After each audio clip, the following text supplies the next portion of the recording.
am I? The City Hunter is my nickname. Fighting crime's the game. I work alone. I'm a private detective. As to why I brought you here, I am Mr. Imamura, owner of Imamura Newspapers. My daughter, Kyoko. She's an only child and is a bit rebellious. I met a woman last year. We're in love with each other and intend to wed. Kyoko couldn't stand the idea and ran away. After a very discreet probe, we learned she was staying in Hong Kong. I suppose you'll pay for her return. You aren't to use any force or to harm her. He's extremely gentle with the pretty one.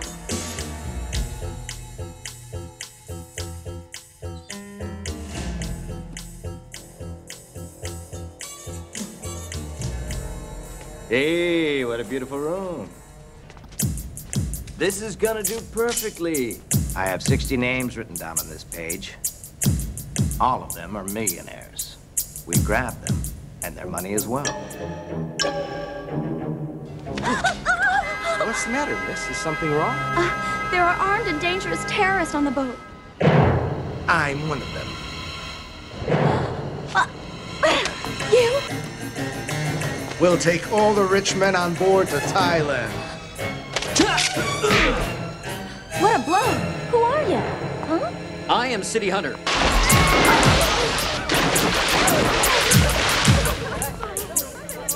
Ladies and gentlemen, allow me to introduce myself. I'm known as Mac. We're only after your money. If you cooperate, you won't force us to murder. Now, if you don't, we'll kill you. City Hunter.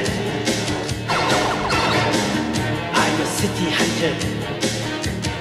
Everybody wants to be a City Hunter.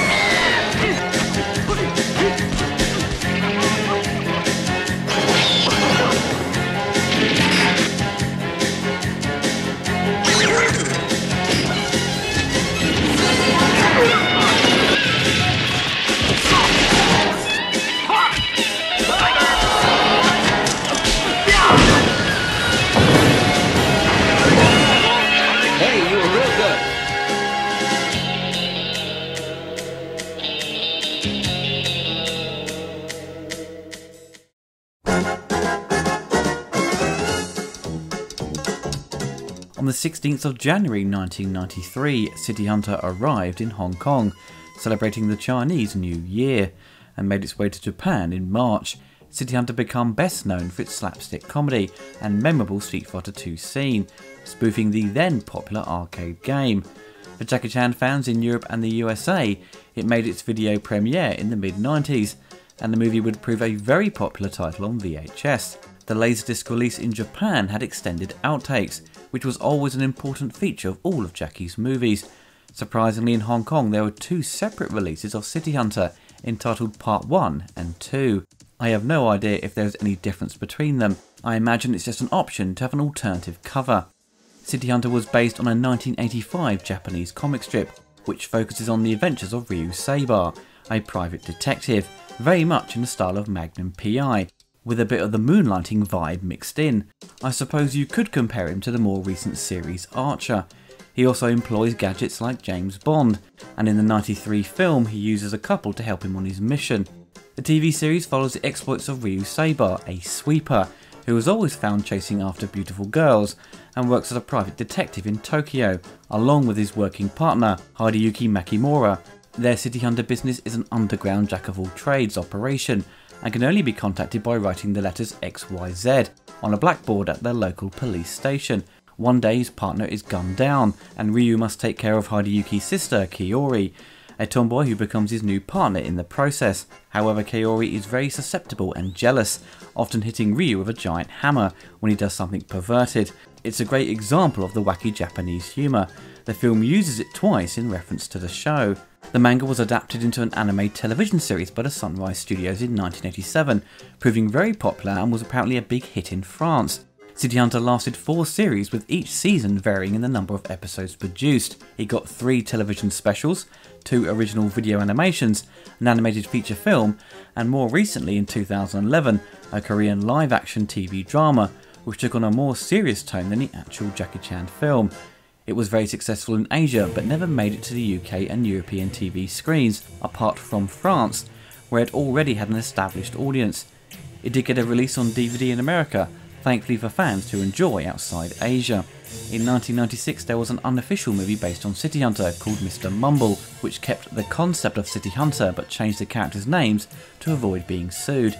Mr. Mumble was a play on the Cantonese name for Ryu Saber, Man Bo. I have not seen this film, but apparently it's closer to the original manga and TV series than the Jackie Chan film. The movie came about when Jackie asked his fans in Japan what character they would like to see him play, and Ryu Saber came out on top. It's still the nearest he has come to being in a comic book movie. Jackie was looking to expand his output of work during the filming of Operation Condor. He realised it was taking too long to finish, and for him to remain on top he needed to increase the number of films he was making each year, so he went out of his way to work with other directors, who were fast and efficient. In comes Wong, who was a populist director. He produced movies on a low budget for maximum profit. He was like the Roger Corman of Hong Kong. He made 6 movies in 1992 and further increased his output in the following year, so there was no questioning his speed. Wong was well known for his crude comedy that played well with Chinese audiences. Jackie also made a start on another production at the time called Crime Story, which was a radically different movie with far less focus on comedy and a more of a shift into drama. When it came to working on City Hunter, Jing would handle the dialogue scenes and Jackie and his team would direct the action. Actor Gary Daniels and Richard Norton said there was no script for the movie, just a basic outline. The director would write the dialogue and scenes on the day and they would just shoot it, so it became difficult for them and I'm sure the other actors to develop their character. Like many Hong Kong features, the sound wasn't recorded in sync, so even in the original Chinese dub, it's not Jackie's voice. All the actors deliver their dialogue in their native tongue, so the English actors would have to remember the cue for their turn to speak and make sure they deliver the performance the best they could. Most dialogue scenes would only last 2 or 3 takes and the production would move on to the next scene. The crew set off from Hong Kong and they shot all the sequences required on the ship as it travelled to Japan, where they shot the final scene. All the interior scenes were shot at Golden Harvest Studios and the gambling room at the Shaw Brothers Studios. With the other cast of characters featuring throughout the movie, we have Joey Wong, who plays Kaori Makimura. Joey is a Taiwanese actress best known for her appearance in the Chinese Ghost Story series.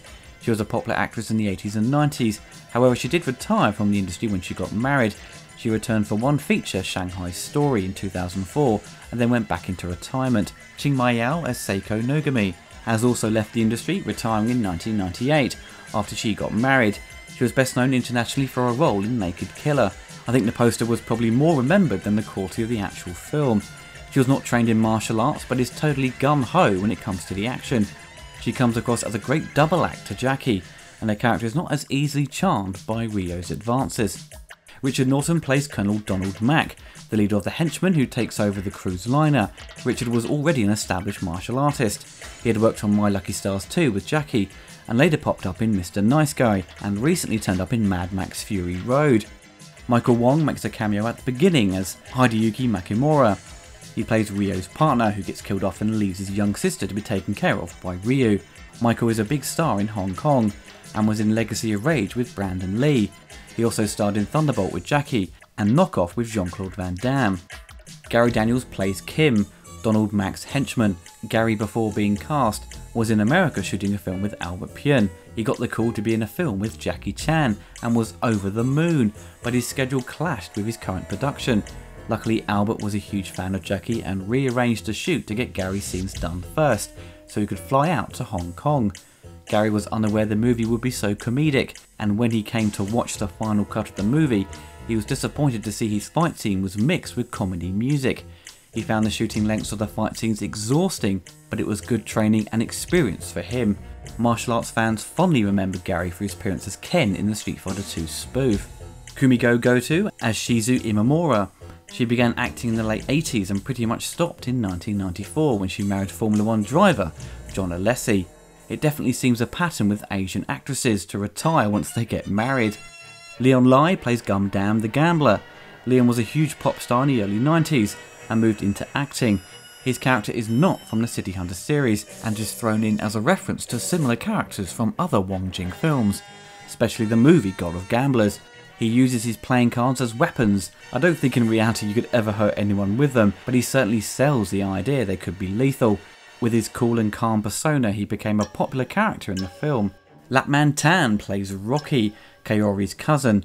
I don't think his character is from the original comics either. He is just there to provide the extra comic relief and cater for the Chinese audience. A lot of Wong Jing's style of comedy comes from the character Rocky. Yan Lam and Eric Cott played the soft hard kids, who were popular radio DJs at the time. They both had a music career and were popular in the Hong Kong music charts. The movie includes a musical dance sequence, with them performing a song that might see you reaching for the remote. So jump to the next chapter.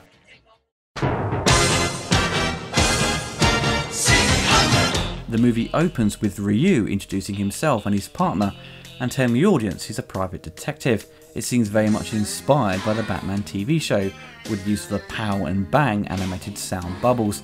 You see his partner being gunned down and Ryu is left to look after his partner's sister, but Hideyuki warns him to never seduce her. They cut to present time and Ryu and Kaori have been given a mission to locate Shizuko, the runaway daughter of a CEO to a popular Japanese newspaper. Kaori gets annoyed with Ryu for his constant flirting with other women and storms off in a huff as he starts his mission. Ryu finds Shizuko at a skateboarding park and a chase ensues as her skateboarder friends try to protect her. Jackie is chased down the busy streets of Hong Kong but manages to escape after some hilarious acrobatics. Shizuko escapes and steals an outfit and a ticket for a cruise from a pervy man she encounters in a clothes shop. Shizuko boards the luxury cruise liner and Kaori also boards the ship with her shameless cousin, while Ryu struggles to get on board at first, attempting to use a Mahjong Members Club card, but he sneaks inside the luggage hold to follow her. Ryu manages to get to the deck of the ship, and struggling with hunger, he is on the hunt for food. This becomes a long-running gag throughout the film. He can't get any food or sex, it seems. A terrorist gang led by Donald Mack, a play on the food chain McDonald's. The director always liked to have pop culture references thrown in. Has plans to hijack the liner and rob the rich passengers on board, staying next door from each other. Shizuko overhears Donald's plans, but Donald discovers her and sends one of his men to kill her. She knocks him out after a clumsy first attempt to stop him and escapes, but then bumps into the ship's first officer, who takes her to the boiler room and reveals himself as a terrorist. When he attempts to silence her, Ryo comes to her rescue. He had been hiding out down there since an encounter with Kaori and her cousin at the swimming pool. When Donald's men turn up and start firing, the officer is killed in the shootout. Ryo and Shizuko escape into a movie theatre, where Game of Death is being shown, starring Bruce Lee. To beat the two towering opponents, Ryo watches Bruce in action and copies his techniques. Jackie worked with Bruce twice during his early career, working as a stuntman on Fist of Fury and Enter the Dragon. This is a great little tribute to Bruce Lee and gives Jackie another chance to share screen time with him again. At the ship's casino, a party hosted by the captain is interrupted when Donald kills the captain and threatens the passengers, including Seiko and her sidekick. After robbing them of their valuables, he entices the rich passengers into a sadistic card game. A few opponents are quickly disposed of until Gundam, a skilled card gamer who later uses his cards as shurikens, joins in and he becomes a very difficult opponent to beat, employing some tricks to get the cards he wants. Ryu and Shizuko make their way into the main arena of the ship and see Donald has taken over. They attempt to sneak past without being seen, but Ryu is caught on camera. Donald spots them, but Gundam attacks with his deadly cards and escapes into a lift. Taking advantage of this, Seiko disarms the guards and Donald and his henchmen flee the scene. In their cowardly escape, they encounter Ryu, who jumps into action riding a plastic dolphin. Totally mental. Like many Jackie Chan films, City Hunter never received a soundtrack release. I always thought for years there must be some LP or CD release of at least a couple of tracks from the film, especially the catchy theme tune which is sung by Jackie himself and is now one of my favourite songs by Jackie, but nothing was made available. Many Hong Kong films have the music recorded live onto the film's edit during the final mix, so there aren't any separate music tracks to isolate to sell as a soundtrack release. This may not be the case with City Hunter, as the composer may have backups of his music. If you want to listen to the music from City Hunter, you are going to have to isolate the left and right channels from the DVD and Blu-ray to make your own bootleg copy. For the Japanese release, the outtakes at the end don't feature the City Hunter song, but instead feature alternative music. City Hunter does make great use of wire work, seeing Jackie smash through the windows as he escapes the skateboarders, all done in camera as all of them fly through the air. A very ambitious shot, but it does provide some great laughs because it's so ridiculous. Then you see Jackie's character flip over cars with the skateboard appearing to be stuck to his foot. Jackie actually broke his ankle early on in the scene, and the production came to a 3-week halt as he recovered. So throughout the scene you'll notice there appears to be a double used for the more elaborate sequences. Now most of his fans know the film for its Street Fighter 2 scene. The director was a huge fan of the video game and had also used the characters unofficially in a movie called Future Cops. The Street Fighter 2 scene was directed by wirework expert Jingsu Dong. Gary Daniels is the spitting image of Ken, especially once he turns around wearing the classic red outfit. The first time I saw this I pissed my pants with laughter, but just adored it at the same time because it captures the look and energy of the game, far more than the Van Damme live action film, which failed miserably in translating the game to film. Jackie Chan turns into E Honda. They changed his name slightly to avoid upsetting Mitsubishi, who sponsored Jackie, in having the name Honda, another car manufacturer, on screen. Then you have the two DJs transforming into Guile and Dao Sim, and they pull off all the classic moves these characters are best known for. Finally, Jackie dresses up in drag to play Chun-Li. They shot most of the fight scenes at 10 frames per second, so for example you get the speed of E Honda's 100-hand slap, but it also stays faithful to capturing the quick animation of the game. 90% of it is done within camera with extensive use of wires, which are very painful to use for lengthy periods of time. However, they use a dummy for Chun-Li's spinning bird kick move, as I imagine doing that with an actor would cause them to throw up and pass out. The fireballs and sonic booms are all animated in CG, and they manage to capture the look of the special moves very well, but you do notice when they use any visual effect in the film they seem to apply a soft filter over the sequence, which isn't off-putting but just strange when you notice it at first. They make great use of the music from the video game, but surprisingly use the music from the Super Nintendo version, instead of the original arcade board sound chip. City Hunter was one of the earliest Jackie Chan films I watched. I had already experienced the quality of Operation Condor and Police Story, but City Hunter felt more wacky and crazy than anything I'd seen before from Jackie. I remember it most fondly for its Street Fighter 2 spoof. As a kid when I was obsessed with Street Fighter, and seeing this sequence just blew me away, and how faithful and funny it was at the same time. But the movie certainly has more to it than that. I never grew up with the City Hunter comics or cartoon, but this movie is very straightforward and easy to follow. It gives you that introduction to the character in a very simple prologue that set the scene and the tone of the movie.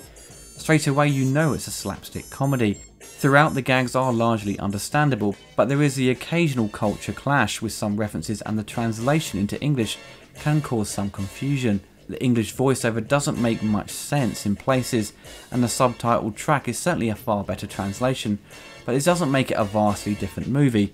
The visual gags, especially from Jackie, who is fantastic at humour, make it very easy and enjoyable to watch. If you are an action fan watching City Hunter, you will notice how it follows Under Siege, with its story premise, basically Die Hard on a boat. You could argue it feels like a spoof of Under Siege. The movie doesn't really make great efforts to create a big link to the City Hunter TV show. It seems like a straightforward adaptation, just taking the names and character traits from the manga.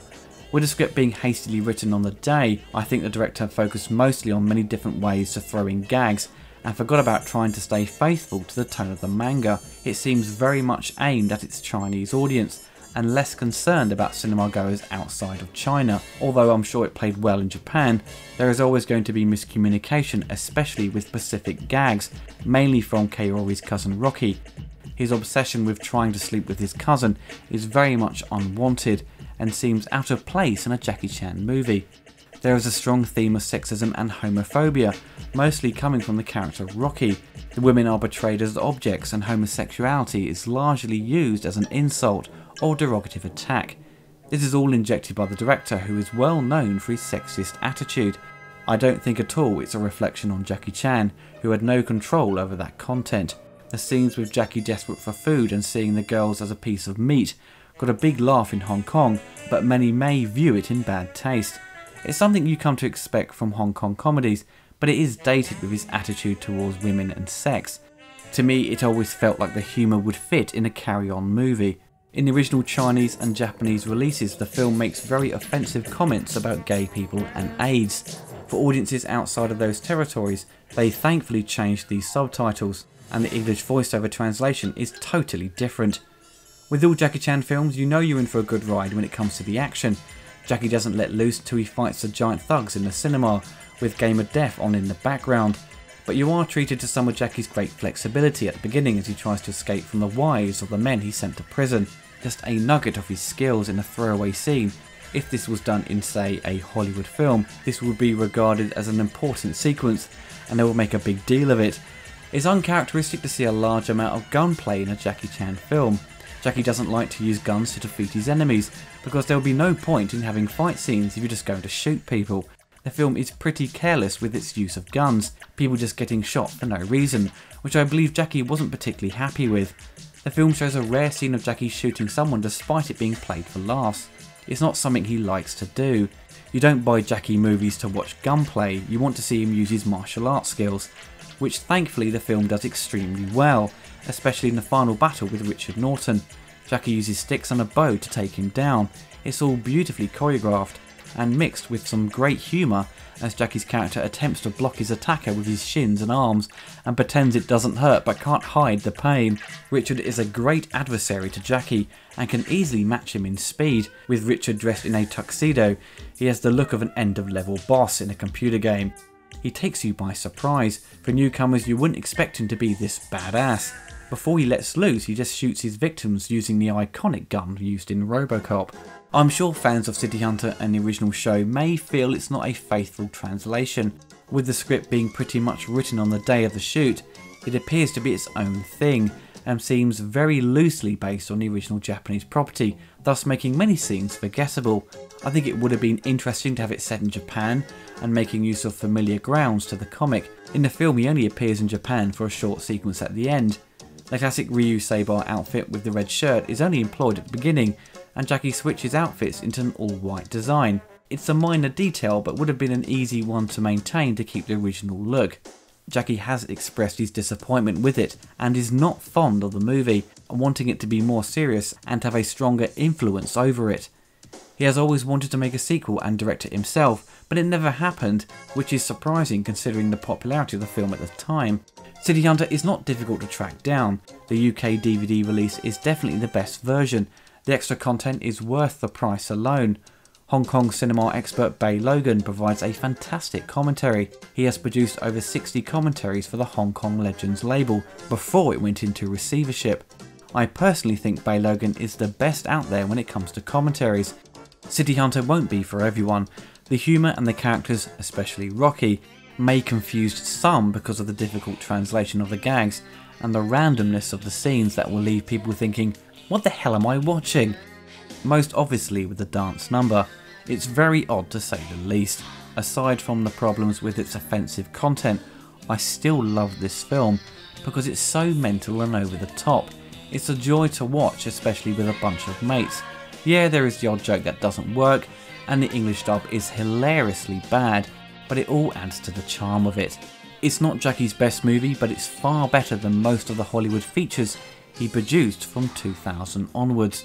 The excellent action scenes and Street Fighter 2 sequence are worth the price of the DVD or Blu-ray. Another classic Jackie Chan film to add to your collection.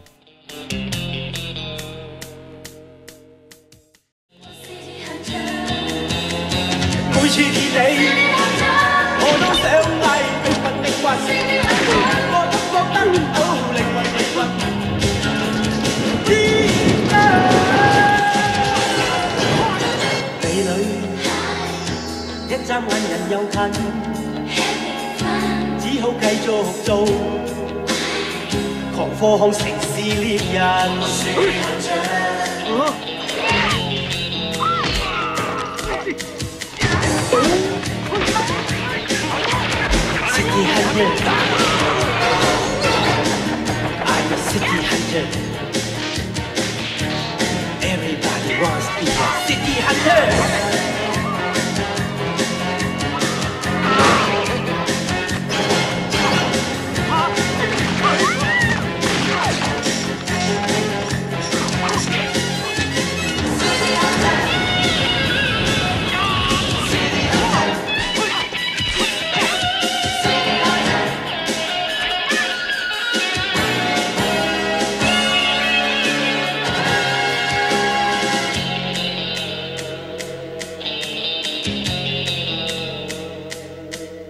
If you enjoyed the video, don't forget to like and subscribe. You can find more retrospective reviews by clicking on these videos. If you want to watch my upcoming reviews early before they go live on YouTube, you can support me through Patreon.